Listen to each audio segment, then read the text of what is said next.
everyone. Today I'm going to be giving you a presentation about abuse and neglect to elderly patients in the home care setting.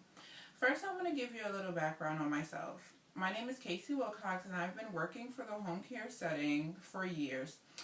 During these years, I've experienced a lot of things, also witnessed a lot of things from workers who don't really care for their patients. And it's not right because you have families that hire workers to take care of their parents or their grandparents, and they want you to love and care for these patients as if they were your own.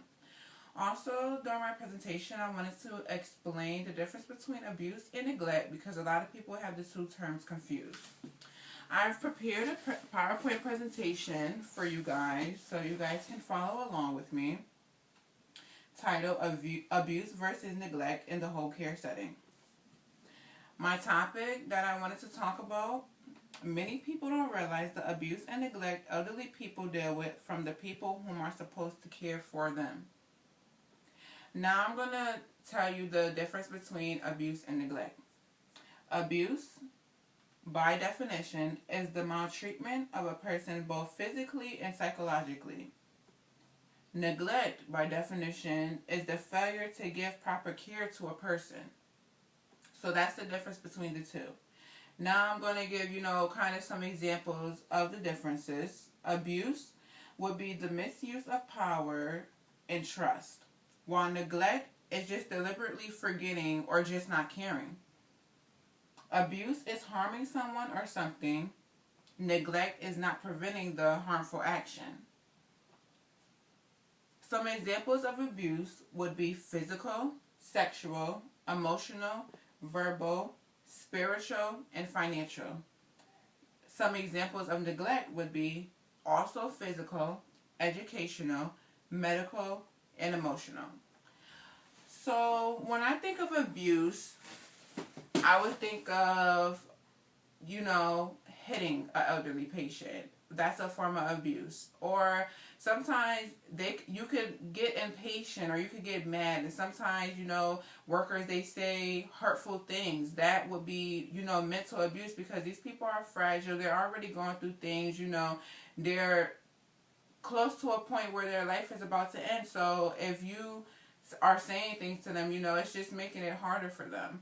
Some examples of neglect that I could think of is if you're supposed to be distributing medication to them and you're not distributing their medication, but you're aware that you're supposed to be doing that, but you're just not doing it. That's neglect, because you're not giving something that can benefit their life. Like, you have meds that some people take to help to keep their eyes working, or to keep their ears working, or to help them stand, and if you're not giving them that medication, then you're neglecting them. Or if you're supposed to be giving them a bath every day and you don't give it to them, that's neglect, because you can cause other things to happen from that. Or it's just the simple fact that you're supposed to be doing it and you're not doing it. Or if you're supposed to be making meals for them every day, you're not making the meals, that's neglect, because you're supposed to be doing that.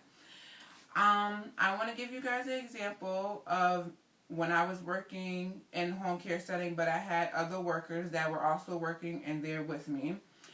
One time we were at work and an elderly patient who had dementia spit at one of the workers. So in retaliation, she pushed the patient out of her wheelchair.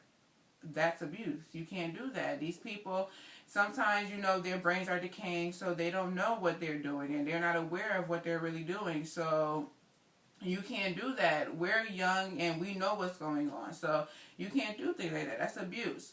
And I want to give you also an example of neglect that I have witnessed. I've witnessed from workers them they're being on their phone at work, and they're not giving their patients the time they need.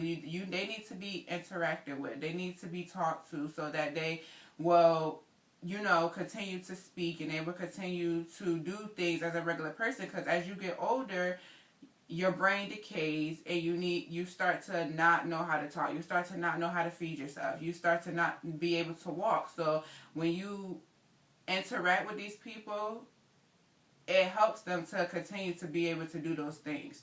So I've seen people be at work and they're just not doing anything. They're just waiting for their time to pass, and you can't do that. So that's just some examples that I wanted to give you guys, and I wanted you to be aware that if that job is not for you, then just don't do it, because it's people that their life depends on these workers.